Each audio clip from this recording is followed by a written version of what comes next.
ఆంధ్రప్రదేశ్ శాసనమండలిలో గిరిజన గురుకుల సంక్షేమ పాఠశాలలో పనిచేస్తున్న 1600 మందికి పైగా అవుట్సోర్సింగ్ ఉద్యోగస్తుల సమస్యల గురించి ఎమ్మెల్సీ పర్వతరెడ్డి చంద్రశేఖర్ రెడ్డి ఏ ఒక్క వ్యవస్థలో ఉపాధ్యాయులు అవుట్సోర్సింగ్ పద్ధతిలో లేరని, ఒక గిరిజన సంక్షేమ శాఖలోనే 2017లో అప్పటి తెలుగుదేశం ప్రభుత్వం అవుట్సోర్సింగ్లో చేర్చారన్నారు. దీని కారణంగా వీరు గత ప్రభుత్వంలో జీతాలు పెంచడానికి వీరికి సపరేట్ కేటగిరీ లేనందున ఇబ్బందులు వచ్చాయని తెలిపారు. గిరిజన సంక్షేమ శాఖలో పనిచేస్తున్న అవుట్సోర్సింగ్ ఉపాధ్యాయులందరినీ కాంట్రాక్ట్ పద్ధతిలోకి మార్చి ఎంటీఎస్ మినిమం టైం స్కేల్ ఇవ్వడంతో పాటు అందరికీ ఉద్యోగ భద్రత కల్పించాలని 2024 డిఎస్సిలో ఈ టీచర్లను వేకెన్సీ చూపే ఆలోచన విరమించుకోవాలని కోరారు. ఇందుకు సంబంధించి మంత్రి పాక్షికంగా సమాధానం చెబుతూ తప్పకుండా జీతాల పెంపు గురించి ఆలోచిస్తామని చెప్పారు. ఈ సందర్భంగా చంద్రశేఖర్ రెడ్డి మాట్లాడుతూ ఈ విషయంపై గిరిజన సంక్షేమ పాఠశాలల అవుట్సోర్సింగ్ టీచర్లకు అండగా నిలబడి అన్ని రకాలుగా పోరాడతామని తెలియజేశారు. సుమారుగా 10 రోజుల నుంచి ఈ టీచర్స్ అంతా కూడా రోడ్ల మీదనే నివసిస్తా ఉన్నారు అధ్యక్ష. వాళ్ళ బాధను నేను మీ దృష్టికి 2 నిమిషాలని చెప్తాను. సుమారుగా మన స్కూల్స్లో చాలా రకాలు ఉన్నాయి అధ్యక్ష. Zilla parishad, government, municipal, social welfare, BC welfare, tribal welfare ఇలాంటి స్కూల్స్ అనేకం ఉన్నాయి. వీటిలో టీచర్స్కి వచ్చేటప్పటికి రెగ్యులర్ టీచర్స్, కాంట్రాక్ట్ టీచర్స్ అనే 2 మాత్రమే ఉంటున్నాయి అధ్యక్ష. అయితే అత్యంత అణగారిన వర్గాలైనటువంటి ఎస్టీలు చదువుకుంటున్నటువంటి ఈ ట్రైబల్ వెల్ఫేర్ స్కూల్స్ ఇందులో మాత్రమే అవుట్సోర్సింగ్ టీచర్స్ ఉన్నారు అధ్యక్ష.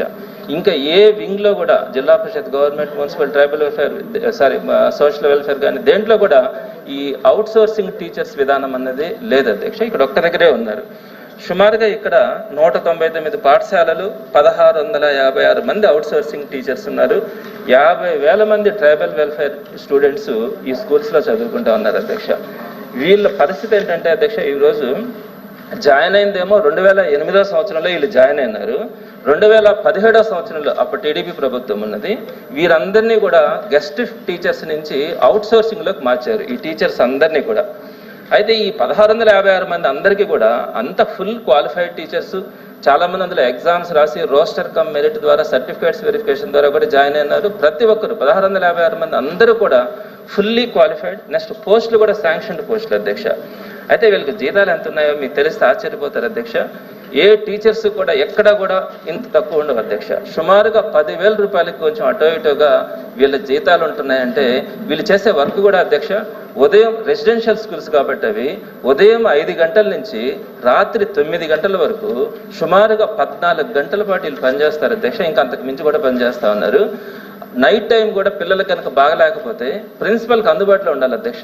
టీచర్స్ అందరూ కూడా ఫోన్ చేయగానే వెళ్ళి ఆ పిల్లల్ని హాస్పిటల్కి తీసుకునే బాధ్యత కూడా వీళ్ళే తీసుకుంటారు. అంత కష్టపడతా ఉన్నారు అధ్యక్ష. ఏ వ్యవస్థలో కూడా లేనట్టుగా. ఒక్క నిమిషం అధ్యక్ష, అయిపోయింది అధ్యక్ష. తర్వాత వీళ్ళకి ఇచ్చే జీతాలు సుమారుగా 10,000 రూపాయలు అయినా కూడా అధ్యక్ష వీళ్ళకి ఏ సంక్షేమ పథకం కూడా రావట్లేదు. ఆరోగ్యశ్రీ కానీ, ఇంట్లో ఓల్డ్ ఏజ్ కనుక ఉంటే వాళ్ళకి ఓల్డ్ పెన్షన్స్ కానీ, సూపర్ 6 కానీ ఏ పథకం కూడా రావట్లేదు అధ్యక్ష. అయితే లాస్ట్ గవర్నమెంట్లో వీళ్ళకి జీతాలు పెంచాలి దీని గురించి ప్రయత్నించినప్పుడు ఒక ప్రాబ్లం వచ్చి ఆగిపోయింది అధ్యక్ష. వీళ్ళు అవుట్సోర్సింగ్లో ఉన్నారు. అవుట్సోర్సింగ్లో 3 కేటగిరీస్ ఉన్నాయి. టీచర్స్ అసలు ప్రత్యేకంగా ఒక కేటగిరీ కూడా లేదు.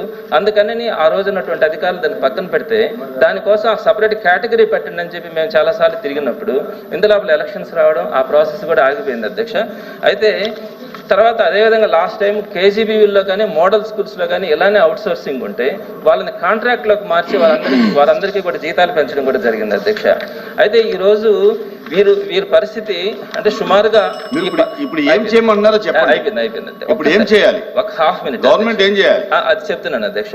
ఈ 1656 మంది టీచర్స్లో 80% ఎస్సీ ఎస్టీ టీచర్సే ఉన్నారు అధ్యక్ష. స్టూడెంట్స్ అయితే కంప్లీట్గా ట్రైబల్సే, టీచర్స్ మాత్రం ఎస్సీ ఎస్టీలో ఉన్నారు. అయితే ఈరోజు నేను కోరేది ఏంటంటే అధ్యక్ష, ప్రభుత్వాన్ని ఏం కోరుతున్నానంటే వీళ్ళు అవుట్సోర్సింగ్ విధానమే, ఈ అవుట్సోర్సింగ్ విధానంలో టీచర్స్ అనే కేటగిరీ కూడా లేదు కాబట్టి వీరందరినీ కూడా కాంట్రాక్ట్ విధానంలోకి ఏదైతే గతంలో కేజీవీలు కానీ, మోడళ్ళు కానీ మార్చినామో అలా కాంట్రాక్ట్ పద్ధతిలోకి మార్చి వారికి గౌరవంగా కనీసం బతకడానికి అవకాశం ఉండేటట్టుగా జీతాలు పెంచుతారని కోరుకుంటున్నాను అధ్యక్ష. అదేవిధంగా ఈ టీచర్స్ అందరినీ కూడా అధ్యక్ష వీళ్ళకి జీతాలు పెంచే విషయం తర్వాత రేపు డిఎస్సిలో వీళ్ళందరినీ కూడా డిఎస్సిలో ఖాళీల కింద చూపించేసే 1100 చిల్లర పోస్టులని వీరందరికీ ఉద్యోగాలు లేకుండా కూడా చేసే పరిస్థితికి వచ్చింది అధ్యక్ష. ఆ పరిస్థితే కనుక వస్తే అధ్యక్ష వాళ్ళకి డిఎస్సి రాసుకునేదానికి కూడా ఎలిజిబిలిటీ లేదు అధ్యక్ష. అధ్యక్ష. 2008 నుంచి పనిచేస్తా ఉన్నారు. వాళ్ళ బతుకులు పాపం రోడ్డు మీద పడతాయి అధ్యక్ష. వాళ్ళని డిఎస్సిలో నుంచి మినహాయించి వారందరికీ కూడా గౌరవంగా జీతాలు ఇచ్చేలాగా కాంట్రాక్ట్ వ్యవస్థలోకి తీసుకొస్తారని గౌరవ మంత్రి గారు నేను మీ ద్వారా కోరుతున్నాను. మరిన్ని అప్డేట్స్ కోసం మన HN9 టీవీ ఛానల్ని సబ్స్క్రైబ్ చేసుకోండి.